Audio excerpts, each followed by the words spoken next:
Okay, so I'd call on Dr. Peter Kinirons to come up first. He's a consultant neurologist and clinical neurophysiologist at Bon Secours Health System, and this is about CTE, the long game. Thanks, Ger.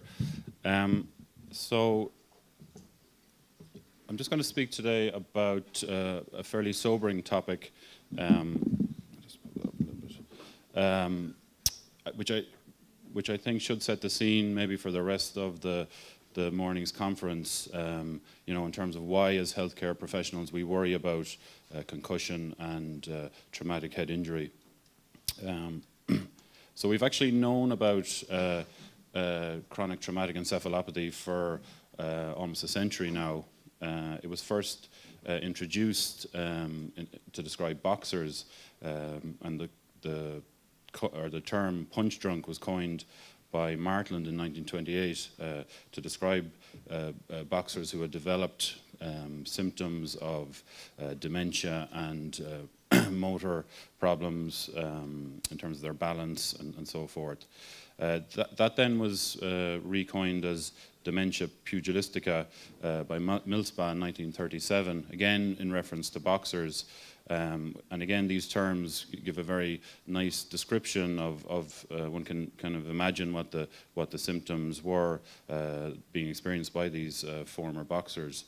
It was further, actually, even further term was coined in 1962 when the term the psychopathic deterioration of pugilists, which is quite a mouthful, but again, I think nicely encapsulates the sort of clinical picture that people were seeing in these former boxers. Now, the term chronic traumatic encephalopathy was actually first coined by a British neuropathologist, Critchley, in 1949, again in reference to boxers. And the condition was really kept in the realm of boxing for many years as a kind of a footnote, and certainly when I was training, CT wasn't something that we learned about or was really on the radar.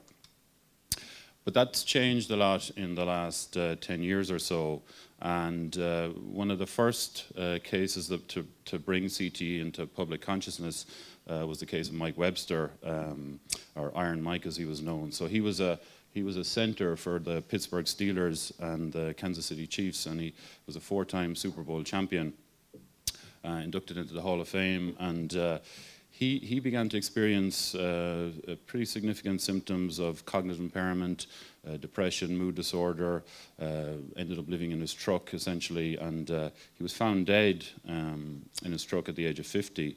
And his post-mortem confirmed that he had severe chronic traumatic encephalopathy. And that case was published in 2005 by a neuropathologist, Dr. Amelou, who most of you will be familiar with from the movie Concussion, which tells the story of this case and the subsequent battle for recognition with the NFL. Now, there was a second case published by Amelou in 2006, and then a couple more cases in 2009 by Anne McKee in Boston. And several more cases were described. One of the key cases was actually Chris Henry, who was a Cincinnati Bengals wide receiver. And he began displaying kind of behavioral changes, aggression, disinhibited behavior from around 2006. He had multiple arrests for gun violations and assault, and actually it was suspended on numerous occasions for conduct outside of his sport. He actually died incidentally after he fell from a moving truck in 2009, but his post-mortem also confirmed that he had severe chronic traumatic encephalopathy, and he was 26. And he was the first active NFL player, so he was still playing at the time to be diagnosed with it. I'll just go back. The other interesting thing about him was that he had never been diagnosed with a concussion in any of his 5 NFL seasons or during college. Now, the real game changer in terms of bringing this condition into the public consciousness was a study published by Anne McKee, again from Boston in 2013, where she analysed, her and her team analysed their brain bank for patients who had a history of repetitive head injury, particularly contact sports and military. And astoundingly, 68 of the 85 subjects showed changes, pathological changes consistent with CTE. All were male. Their ages ranged from 17 to 92 years, and the majority actually had quite advanced disease pathologically. When they looked back at the cause of death, so these were cases that had gone to autopsy and for various reasons, but there was a very high proportion of suicides, overdose death, and advanced dementia. Now, 50 of them were NFL or were American football players, with a range actually from high school players to professional players. They weren't all NFL players. There was 5 hockey players, there was 8 boxers, 2 had played rugby and some American football. There was 1 professional wrestler, 4 military veterans, and 1 sort of individual who had psychological problems and self-injurious behavior. And the duration of exposure to contact sports appeared to correlate with the severity of the pathological changes. And if that wasn't concerning enough, in July of this year, just this summer gone, a further study was published by this group where they examined the brains of 202 people who had a history of playing American football at any level who had been donated to their brain bank. And very soberingly, 99% or 110 out of 111 NFL players had pathological evidence of chronic traumatic encephalopathy. 86 of them were quite severe. 86% of them were in the severe range. But even a little bit more worryingly, I think 91% of people who had just played to college level also had CTE changes. And even 21% of people who had just played to high school level had changes of CTE, albeit pathologically mild. But it's a condition that that the symptoms don't always correlate with the pathological changes, and although pathologically some cases were mild, over 80% of these cases had displayed symptoms of mood, behavior, or cognitive symptoms during life. And the most frequent cause of death in mild CTE cases was suicide. 27% of cases had come to autopsy through suicide. The median age of death in the mild group was 44 years, whereas 85% of the severe cases had symptoms of dementia. And the most frequent cause of death in this group was sort of complications, as we would see as neurologists, related to neurodegenerative diseases such as advanced Alzheimer's and advanced Parkinson's disease. And this group are older at death at 71 years. And again, over the last few years, reports have begun to emerge of this condition, not only in American football players. Bellini was a former Brazil captain. He was a centre back, and he actually led the team that won the 1958 World Cup. He retired at the age of 39, but he began to experience memory problems at the age of 67, and was actually diagnosed in life as having Alzheimer's disease. He died at 83 and had a post-mortem, and his post-mortem confirmed that he had chronic traumatic encephalopathy, although he did also have some mild Alzheimer's pathology, which, as we'll see in a minute, is a recurring theme in these cases. Since then, there's been other reports of soccer players with CTE, and to date, the sports where CTE has been pathologically identified include boxing, American football, these two particularly, but there are some rugby, soccer, ice hockey, wrestling cases beginning to get reported. As of yet, I'm not aware of any GA player who's been diagnosed with CTE. Now, the question, of course, is this the tip of the iceberg? Are we seeing these cases and there's thousands and thousands of people out there with various forms of CTE who played contact sports, or is it the reverse? Are we seeing a reporting bias here with brains that are donated, and we're kind of seeing the thin end of things, and that the majority of people are fine? And this is one of the key questions, I think, with chronic traumatic encephalopathy, and because it's an area that's really only beginning to grow legs in terms of research, we really don't know the answer to these questions yet. And it's a recurring theme of this condition that it actually, at the moment, almost gives rise to more questions than answers. And I thought it was a useful, maybe, way to think about this talk in terms of framing it, in terms of the questions that we need to be asking ourselves, are the questions that patients ask us in clinic when they come and see us with concussion. So the type of things that we need to ask is, what is CTE? What's the difference between CTE and concussion? How does it present? How common is it? How is it diagnosed? What causes it? When does it start? How many head injuries does it take to develop it? Are some people more at risk than others? Can we diagnose it before symptoms start in those at risk? And how can we prevent it? So to start, what is CTE? So it's a progressive neurodegenerative condition characterized by abnormal accumulation of hyperphosphorylated tau protein within the brain, apparently caused by repetitive head trauma. So tau is a protein that we see in a number of neurodegenerative conditions. It's not exclusive to CTE. We see it in frontotemporal dementia. We see it in Alzheimer's disease. We see it in some of the Parkinsonian disorders. So it's a common theme in these conditions. But as I'll show in a minute, there are differences in how it's deposited in CTE. At present, the condition can only be diagnosed definitively post-mortem, and some individuals may be more susceptible to it than others. So what's the difference between CTE and concussion or post-concussion syndrome?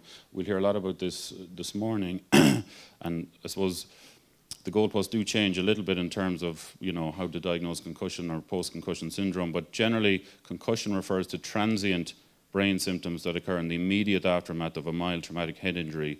We're usually talking about days to weeks. A post-concussion syndrome refers to symptoms that persist really beyond the time that we would expect normal concussion symptoms to settle, and usually you're talking weeks to months in that case, sometimes longer. CTE is a neurodegenerative brain disease that occurs remote to a history of repetitive head trauma, typically by many years, and then it appears to progress independently of whether further head injury takes place or not. And most interestingly, having a history of definite concussion does not appear to be necessary to develop CTE. So how common is it? Again, kind of like the iceberg slide, we really don't know at this stage. An autopsy is necessary to make a definitive diagnosis, so the precise prevalence is unknown, and there's really very little data as yet on prevalence. A study of retired boxers from 1969 estimated that about 17% of them developed clinical symptoms of CTE. And the recent study that I showed there, 99% of former NFL players who underwent autopsy had evidence of CTE, mostly severe.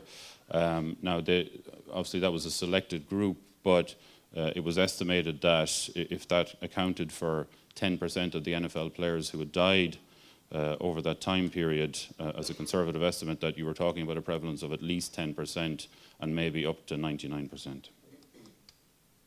So how does it present? It's like other neurodegenerative conditions. It's an insidious disease. It progresses slowly over years. The symptoms can begin as early as 8 to 10 years after exposure to repetitive head injury, but the median latency is probably 20 to 30 years. Our clinical symptoms have a mean latency of 14.5 years in a study from McKee in 2015, following the commencement of exposure to repetitive head injury. And really you're talking about a variety of symptoms in three main domains: behavioral and cognitive symptom, or behavioral and mood symptoms, cognitive symptoms, and then motor symptoms in more advanced cases. Some cases present with predominantly mood and behavioral symptoms, others with predominantly memory and thinking symptoms, and certainly that's part of the reason why these cases can be difficult to diagnose. So if we look here, this is a study from, this is from Mez's paper this year about the NFL players. So the symptoms that we're talking about, cognitive symptoms, so memory problems, executive function, which is basically planning and sort of being able to organize yourself, attention, language, visuospatial functions. The behavioral issues then, impulsivity was high on the list, depression, explosivity, rage attacks, those kind of things, apathy, anxiety, hopelessness, verbal violence, social inappropriateness, physical violence, paranoia, suicidality, visual hallucinations, and even mania. And then more advanced cases with motor symptoms, we see gait instability, slowness, coordination difficulties, falls, tremor, dysphagia, dysarthria, difficulty with swallowing, difficulty with speech. Fairly typical sort of symptoms that we see in other kind of advanced neurodegenerative conditions. So when we look at the clinical symptoms and the pathology on the brain, it's beginning to emerge that a picture of a slowly evolving condition which correlates to the severity and the location of the pathological changes that we see at autopsy. So the early symptoms tend to be predominantly motor or mood and behavior related, and we would sort of term those kind of a frontal picture in neurology. So disinhibited behavior, mood disorders, things like that. As I list there, impulsivity, as I say, apathy, explosivity, these kind of behavioral symptoms. And in those early stages, the pathology is predominantly confined to the frontal lobes of the brain. As it progresses, these changes become more widespread over the cortex and extend into the medial temporal structures, thalamus and substantia nigra. And the medial temporal structure is very important for memory function. So these sort of cognitive symptoms begin to predominate. Memory loss, decreased attention, and so forth. And then as the condition advances, we begin to see frank dementia, Parkinsonism, even motor neuron disease.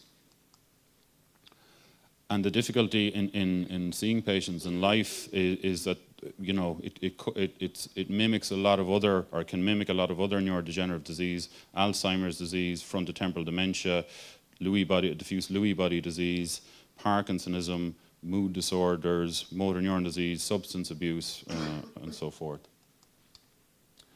So as I say, it can only be diagnosed currently by post-mortem, but in life, we can have a clinical suspicion for possible CT or probable CT in patients with these typical symptoms and a history of activities involving repetitive head injury. Now, these are just quickly go through the pathology. So as pathologists like to do, it's been divided up into 4 stages. So stage 1, you see this accumulation of phosphorylated tau protein in these tangles, and they're classically in 2 areas in the early stages. So they're sort of at the bottom of the sulcus, and they're at the top of the cortical loop or the cortical epicenter.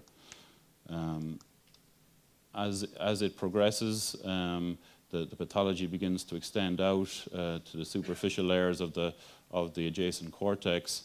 And begins to involve more the temporal structures. And as we see here in stage 3 CTE, the pathology really is widespread, and we see it begin to almost coat the cortical superficial layers, and it begins to get into the amygdala and hippocampus. And then in stage 4 CTE, this is what we would term advanced CTE. Really, the pathology is everywhere. The brain is just degenerated. You can see the huge volume loss of the brain, and staining for these phosphorylated tau tangles is widespread. So just quickly, just to mention tau in case it's something that you'll come across. So it's a normal protein that's expressed in neurons. Its function is to stabilize microtubules in the nerve axon, which really keeps the structure of the nerve and allows it to be flexible.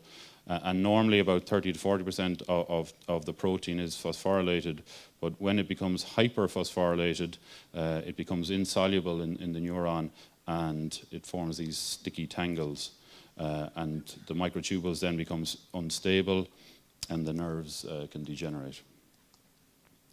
Now, interesting, when you look at the pathology of brains in people with CTE, often they also, as well as having classic CTE pathology, often have other pathology evident in their brain, Alzheimer's pathology, Lewy bodies, frontotemporal type pathology and motor neuron disease type pathology. So it's not clear as yet whether trauma can also cause these pathologies, or whether, I think it would probably more likely, some cases will present, because a lot of us will develop mild pathological Alzheimer's changes as we get older. We may never display symptoms. So, but obviously if you have one brain disorder and you even get mild changes of another brain disorder, you're much more likely to present with symptoms or exacerbate that underlying problem.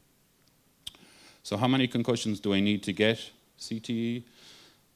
This again is an impossible question to answer. The mean number of reported concussions in the 2015 paper by McKee was 20.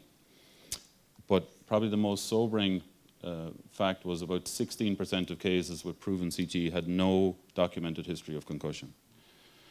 And in addition to that, the severity of CTE did not appear to be directly linked to the number of symptomatic concussions that an athlete suffers. Conversely, not everybody with a history of recurrent concussions develops symptoms of CTE. So the current thinking really is that it's the duration of exposure to repetitive head injury that appears to be the major risk factor, suggesting that it's repeated subconcussive or concussive blows to the head that are the driver to this condition. And it's not concussions themselves. Concussions do not cause CTE. Concussions are symptoms of a head injury, and it's repetitive head injury that causes CTE. Whether or not you're symptomatic at the time of that head injury doesn't seem to matter as much. So how early do these brain changes start? Again, it's currently unknown. However, we've had several cases described now of young people in their 20s and 30s with a history of contact sports who have displayed pathological changes of CTE. So these are cases that have died maybe for other reasons, motor vehicle accidents, suicide, and so forth. And when they were autopsied, they already had changes of CTE evident. So it suggests that these changes may begin relatively early in a person's life. So what are the risk factors for developing CTE? It's the things that are beginning to emerge from the literature. Age at first exposure to repetitive head injury seems to be important. The duration of play, so the mean length of exposure to repetitive head trauma in the published cases to date was 15.4 years. The level of play, obviously, if you're playing at a very high level, if it's your profession and you're playing it week in, week out, you're going to be exposed to more head injury.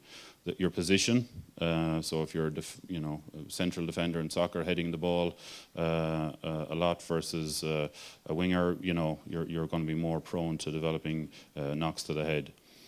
And really, I suppose it's the cumulative hit rate, be it concussive or subconcussive. Genetic factors may play a role. The presence, as I mentioned earlier, of comorbid pathology. So if you have a history of Alzheimer's disease in your family and you're genetically predisposed to developing Alzheimer's pathology yourself, if you add that into CTE, then you may begin to display symptoms earlier. And obviously cognitive reserve, we know that's a factor for lots of different dementias, so the ability of your brain to tolerate pathology, basically, depending on its baseline level. So this was an interesting study that came out this year, which again in the American football, which is sort of leading the way in research in this area.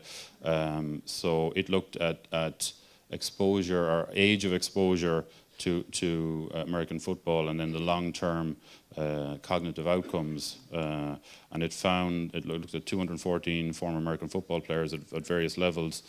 And it basically said that in cases where they had started playing American football under the age of 12, they had a twofold increased risk for developing clinically impaired scores in behavior, depression, and apathy. Although interestingly, and I suppose this gets back to maybe how we test for this condition, they didn't score less on memory tasks. So the point being that the young brain is vulnerable, and between the ages of 8 and 12 is the peak period for brain development, particularly in young men. There's massive myelination going on in the brain, massive development, and it may be that injury, particularly at that age of your life, is one of the risk factors for developing problems down the line. And we know that, I know Colin is probably going to talk about some of these things later on, we know that a study from radiology this year that exposure to repetitive head injury over a single season of youth football without diagnosed concussions was associated with white matter changes in 18 to 13-year-olds. And they've also estimated that youth American football players, for example, are exposed to approximately 250 head impacts per season. So is it possible to diagnose this condition in life, before people develop any symptoms early, so we can stop, advise people to stop? It's not currently, but there is very interesting research in development which may make that a possibility down the line. They're developing PET scans which will label for tau protein and may be able to pick up changes of CTE before people develop any symptoms from it. And I suppose, like other neurodegenerative conditions, the idea would be that if you can diagnose this pre-symptomatically, it offers the best chance if we can develop a treatment for it, or something to slow it down. Obviously, the earlier we can start it, the better. And so how can we prevent this condition? Again, very hard to know. Really, the only way to completely abolish risk, obviously, is to avoid activities that involve repetitive head trauma. Until we know more, I think the best we can do for now is keep ourselves, coaches, parents, athletes well informed and try and minimize risk. And some of those things might include starting contact sports at an older age, thinking about contact-free training sessions, fewer games, in soccer maybe avoiding heading, particularly in the early age groups, proper tackling technique in rugby, obviously improving our diagnosis and management of symptomatic concussion and allowing adequate recovery following head injury.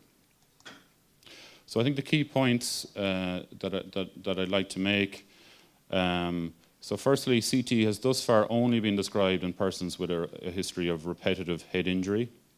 It hasn't been described in anyone else.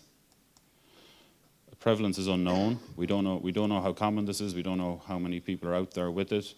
As I say, the symptoms of mild CTE can be very non-specific, some personality changes, but those personality changes can have very significant impact on people's quality of life, but they may never come to medical attention. It's thought that experience maybe a few well-managed concussions in life is not sufficient to cause CTE. So lots of people out there who've had concussions who haven't developed CTE or clinical symptoms of it. At least clinically, as I say, we don't know about the pathological side of things. Concussion is a symptomatic head injury, but asymptomatic head injury may be just as important in developing this condition. And it's really repeated trauma to the head, whether it's concussive or subconcussive, from an early age and over a long period, that's really thought to be the key factor in developing this condition. So it can't be diagnosed definitively in life at the moment. The pathological changes worryingly can be evident from quite an early age. And the early symptoms can be subtle. Mood and behavior changes, disinhibition, rage, apathy, these kind of things, as I say, that may not necessarily come to medical attention. Other factors, cognitive reserve, genetics, coexisting pathologies, probably influence the age and severity at which people present with this condition. And continuing to play after a concussion may expose the injured brain to further subconcussive injury during a period when it's of heightened vulnerability, and I think Colin might talk a little bit about that as well. And that's it. Thanks a million.